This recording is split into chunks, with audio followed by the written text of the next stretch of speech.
ॐ श्री गणेशाय नमः। यं ब्रह्मा वरुणेन्द्ररुद्रमरुतः स्तुन्वन्ति दिव्यैस्तवैर्वेदैः साङ्गपदक्रमोपनिषदैर्गायन्ति यं सामगाः।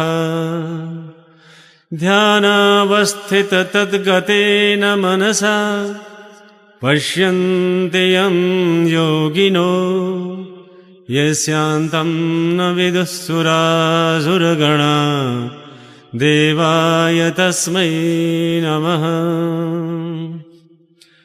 श्रीमच्चन्दनचर्चितोज्ज्वलवपुः शुक्लाम्बरमल्लिका मालालङ्कृतकुण्डला प्रविलसन् मुक्तावली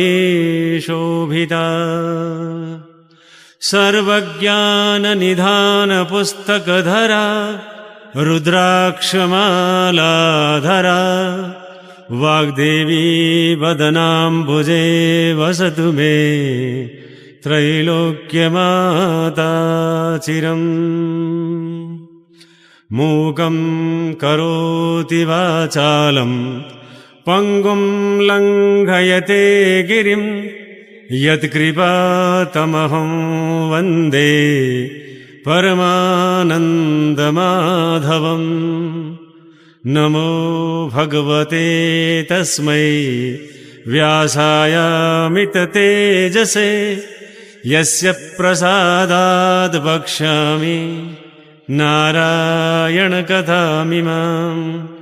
नारायणं नमस्कृत्य नरं चैव नरोत्तमं देवीं सरस्वतीं व्यासं ततो जयमुदीरये।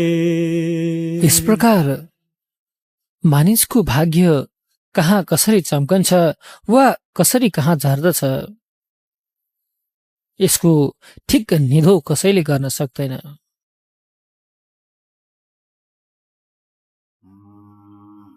गोमा ब्राह्मणी जो अत्यन्त दुःखको सागरमा पिल्सिरहेकी थिइन्, जीवनका प्रत्येक समयहरू उनका अत्यन्त दुःखसाथ बितिरहेका थिए। अब केही उद्धार हुने छाँटकाटमा देखिन्छ। हे अगस्त्य मुनि, यसरी नै मानिसका जीवनहरू चल्दछन्। सुख दुःख यी कुम्हालेका चक्कर झैं घुमिरहन्छन्, कहिले सुख कहिले दुःख। जसरी गोमा ब्राह्मणीले आफ्नो जीवनकाल भरि नै प्राप्त गरेका दुःखलाई पनि सुख सम्झी निलिरहिन्। यदा कदा पीडाको अनुभव हुँदा आँसुबाट ती सब कुराहरू भित्रबाट बाहिर निकालिदिन्थिन्। अब उनको जीवनमा केही सुखको घाम झुल्केको छ। श्री कुमारजी आगे गर्नुहुन्छ, हे अगस्त्य मुनि, त्यहाँपछि लावण्य देशमा मन्त्रीहरूले हात्तीलाई सुवर्ण कलश र फूलको माला दिएर राजा खोज्न लगाएका थिए। लावण्य देशका लोकहरू नाना वस्त्र अलङ्कार पहिरी ऊभन्दा ऊ राम्रो भएर राजा होइ जाउँला कि भनेर हात्तीको नजिक गई अघि पछि लागेर हिँड्न थालिरहेका थिए।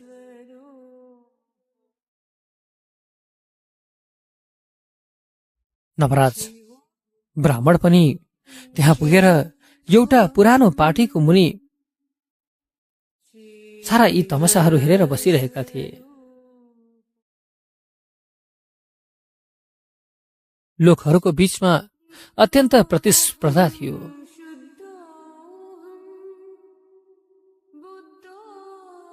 उसले आफ्नो यो होडलाई जितिदेला कि भन्ने डरले ऊ भन्दा ऊ अगाडि हात्तीको अगाडि पर्न खोज्दथे। यसले गर्दा निकै तमासा जस्तै लाग्दथ्यो।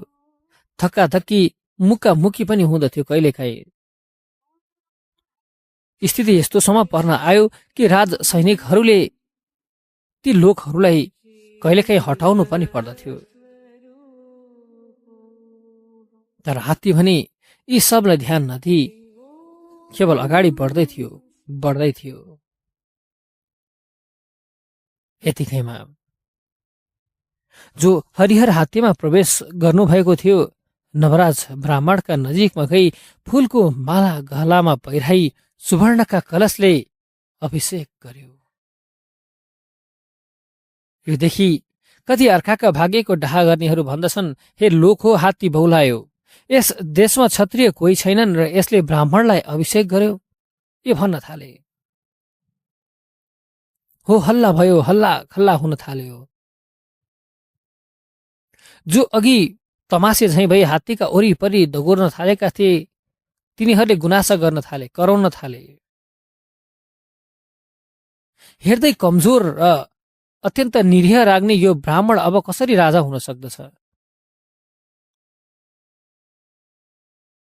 तर त्यतिकै बेलामा कसैले हात्ती बौलाएको होइन, तिमीहरू नै बौलायो। मुखले बोल्न नजाने पनि हात्ती देवता हो। हे मूर्ख जस्ता मनुष्य हो, ब्राह्मण, क्षत्रिय, वैश्य, शूद्र जुन जातको भए पनि बिना नारायणले नदी राजा हुन पाइन्न। उसको भाग्यले दियो, अब चुप लाग भनेर सम्झाए।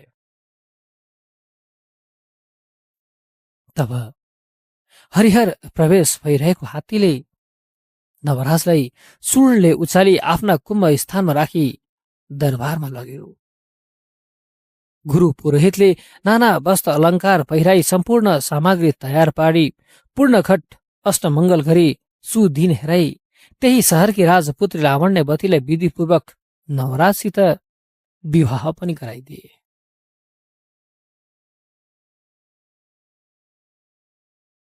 यस प्रकार आफ्ना जीवनका सारा दिनहरू गरिबीमा बिताइरहेका नवराज ब्राह्मणले राजगद्दी पाए। अब उनको राज्य अभिषेक गर्ने बेला भयो।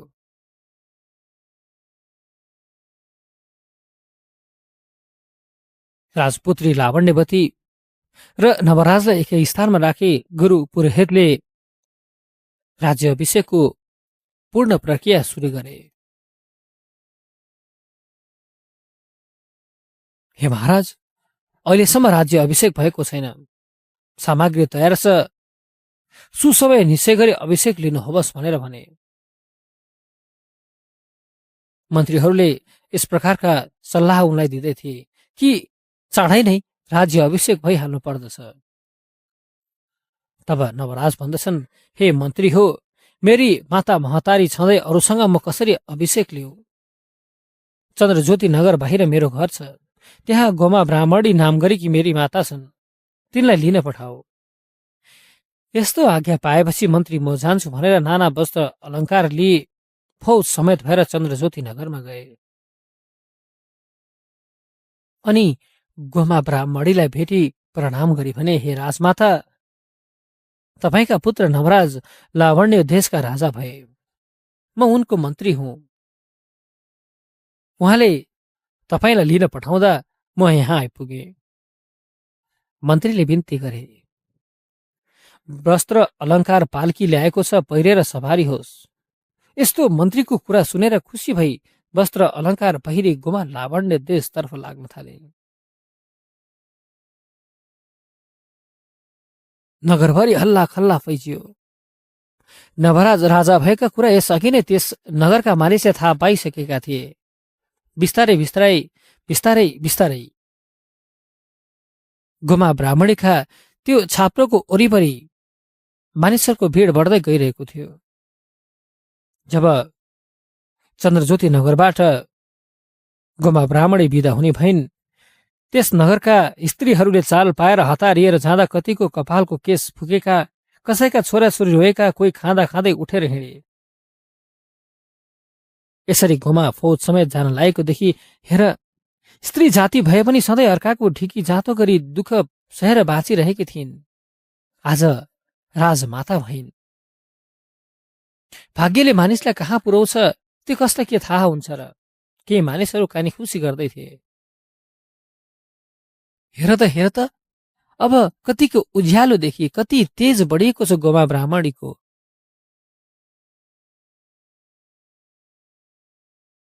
गोमा ब्राह्मणी पालकीमा बसिन्, सारा लोकहरूलाई हेरिन्।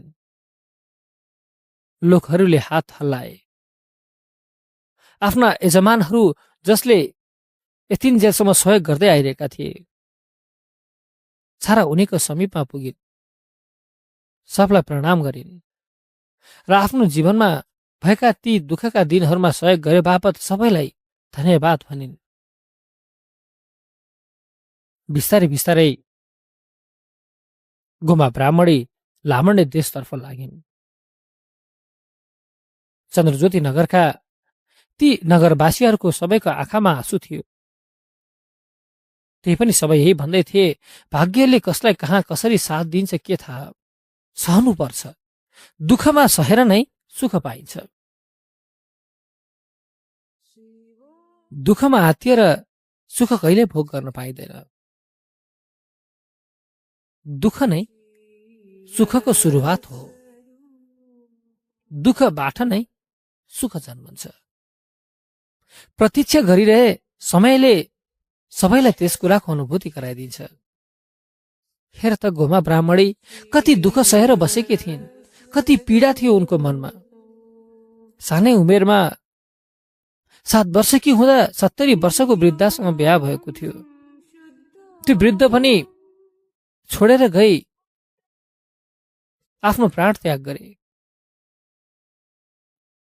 छोरा पनि धेरै समयको लागि बाहिर गयो। दुःखको समयमा बुहारीले पनि साथ दिइनन्।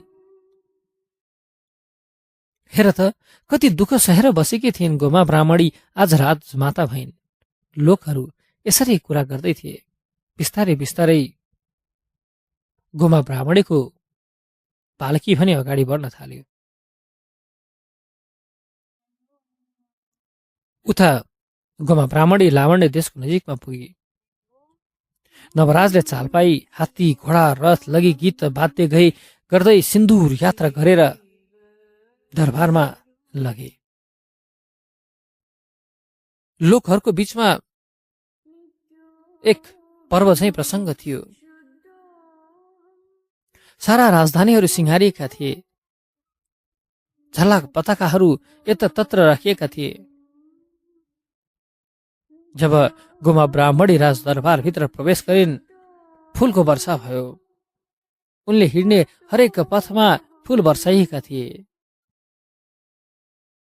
जब दरबारभित्र प्रवेश गरिन् अनि दण्डवत गरेर, हे माता, तपाईका तपस्याले म राजा भएँ, अब अभिषेक दिनुहोस्।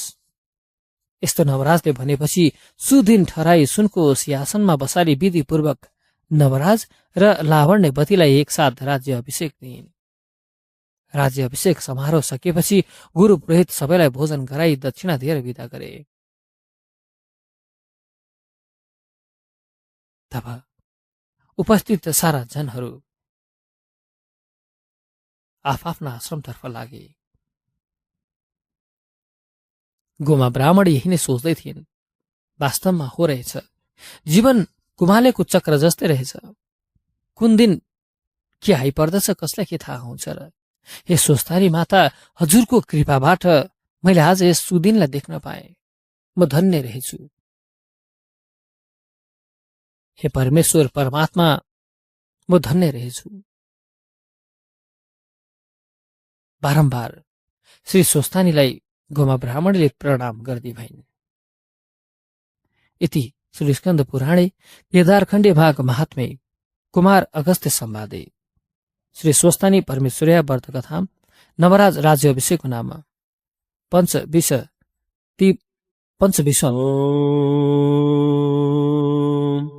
तत्रैव गंगा यमुना च तत्र गोदावरी सिन्धु सरस्वती च सर्वाणि तीर्थानि वसन्ति तत्र यत्राच्युतोदार कथा प्रसङ्गः कायेन वाचा मनसेन्द्रियैर्वा बुद्ध्यात्मना वानुसृतिः स्वभावात् करोमि यद्यत् सकलं परस्मै नारायणायेति समर्पयेतत्।